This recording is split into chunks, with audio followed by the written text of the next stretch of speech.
Hello and welcome back to our masterclass on temperaments. Today we'll be discussing the supine, which is a combination of the melancholy and the sanguine. And so if you haven't seen our classes on those, you might want to go back and reference those first. But today we're talking about the supine in inclusion. Once again, I'm Roy Clark and I'm here with my wife, Dr. Amy.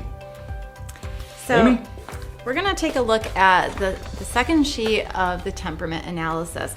This person is a blend of different temperaments, but this clearly shows what the supine looks like in this middle bracket in control. So this person wants a lot of control over their lives. They want somebody else to be able to help them, and then they express very little. So in the previous two segments, when we talked about the melancholy, their bars are very low and they're pretty much in line with each other. Okay. And then the sanguine, their bars are very high and they're pretty much in line with each other.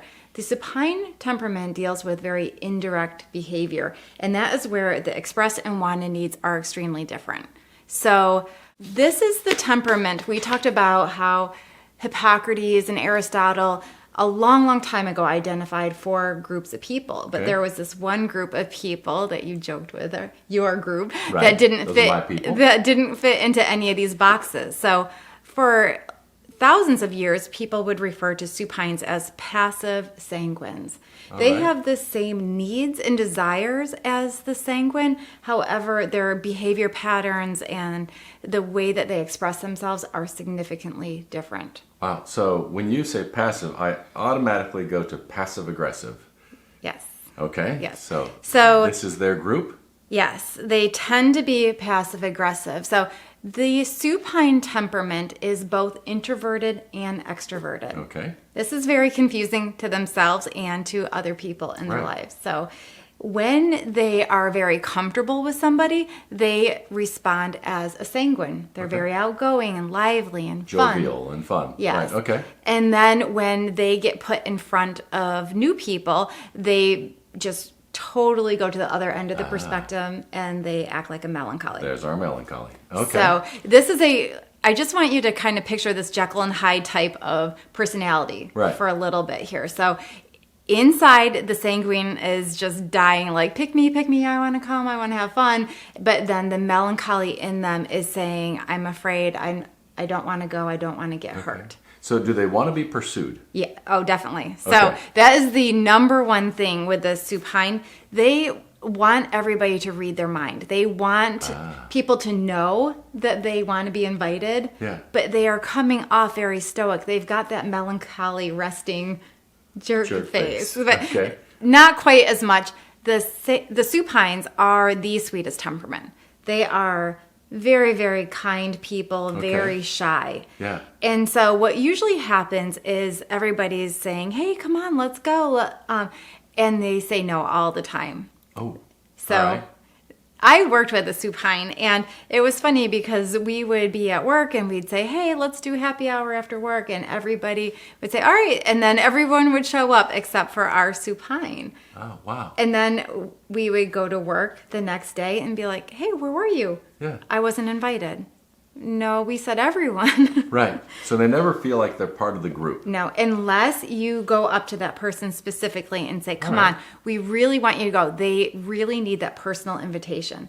If they get the personal invitation, they will go. And as they warm up, they slowly become sanguine. Are they sensitive? Extremely. Okay.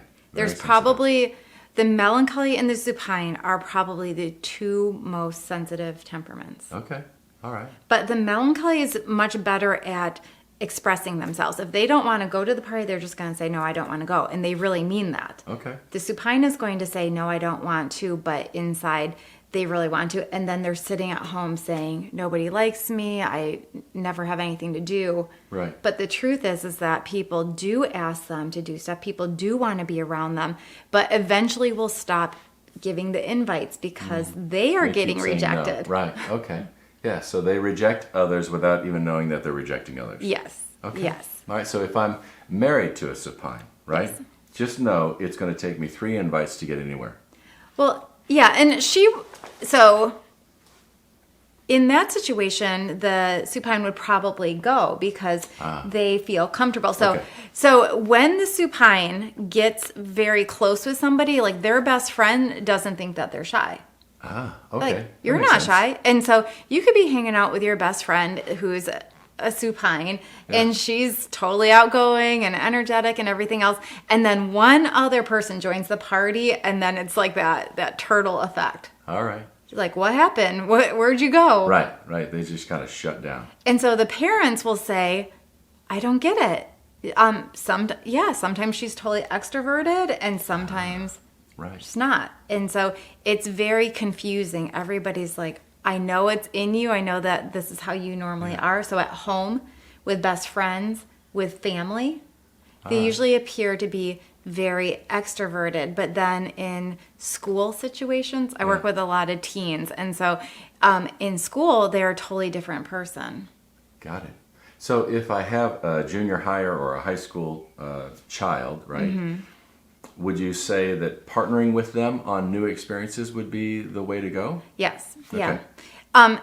The main thing that I work with my supines on is teaching them that you of all people don't need to be afraid of people not liking you. Okay. You are the sweetest, most caring person that everybody would love. Everybody does want to hang out with you. So it's just that hurdle. Like, I know you don't want to go to the party.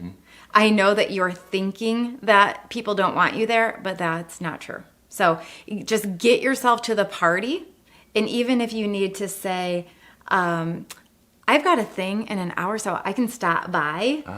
And then get yourself there, and then you've gotten out. If you're not feeling comfortable, then you've already prefaced that, and it's, okay, I have to leave. But chances are they are going to go, and they're going to have a great time. So it's just training them to do what's not comfortable to do. That's great to know that if I'm a supine, that really once I get over that initial hurdle, I'm going to do great. Yes.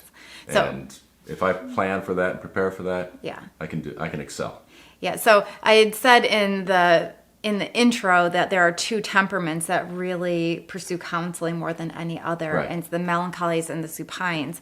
And I've got to watch really great life change with supines, just teaching them from like just learning how to step outside their comfort zone and recognizing their needs, making them feel comfortable in the fact that they're kind of designed this way. Right. I can see where a supine would appear to be rejecting people, probably more than the melancholy, right? Because they're so sweet and they have that sanguine personality, like they can have a lot of fun. Right. And so the first friend that invited them is be like, they said no twice. Yeah. And the personal invitation is every single time. All right. So it's like when, like the woman that I used to work with, she would say no every time. And then she would come out with us and we're like, okay, cool. She's part of the group. Yeah. No, she will never feel like a part of the group. It is the way she's wired. It needs the personal invitation every single time. Right. So they need to be pursued. They need a lot of recognition. And so that's just part of their temperament. That's their DNA. That's their temperament. Yeah. So the supine in inclusion, what else do we need to know? They internalize their anger. Where other temperaments, like the sanguine, has that hot temper, right? They will spout off. They can be very expressive.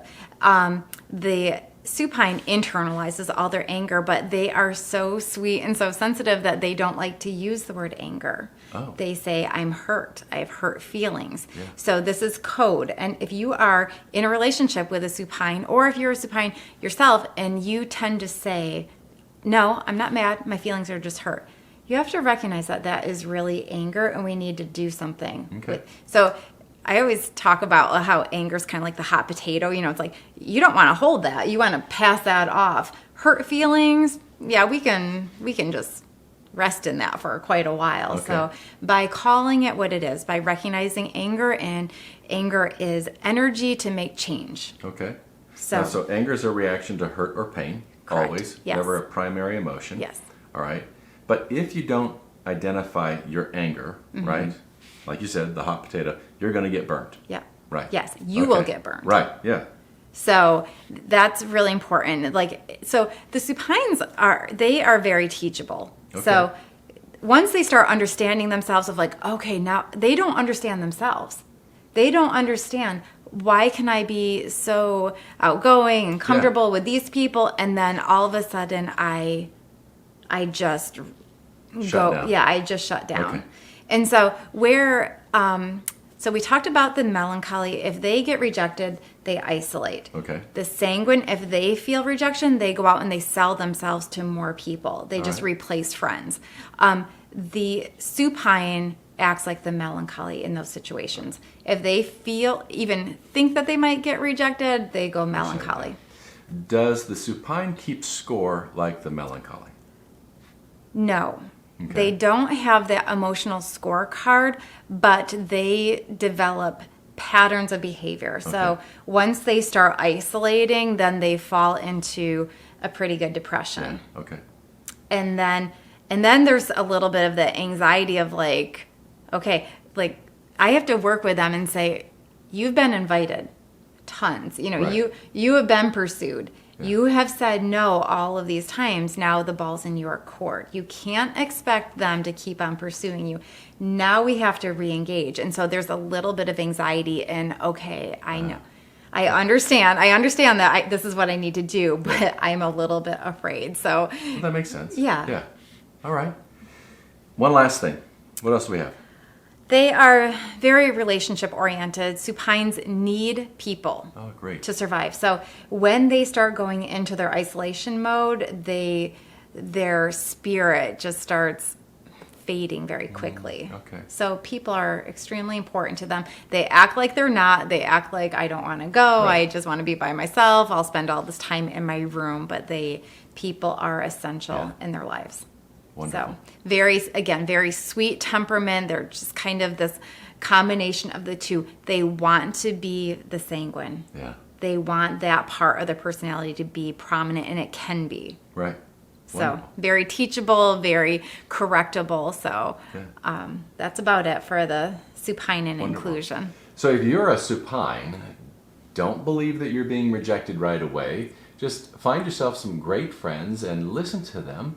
Hear them invite you and accept that invitation. And if you know a supine, just remember to invite them 2 or 3 times.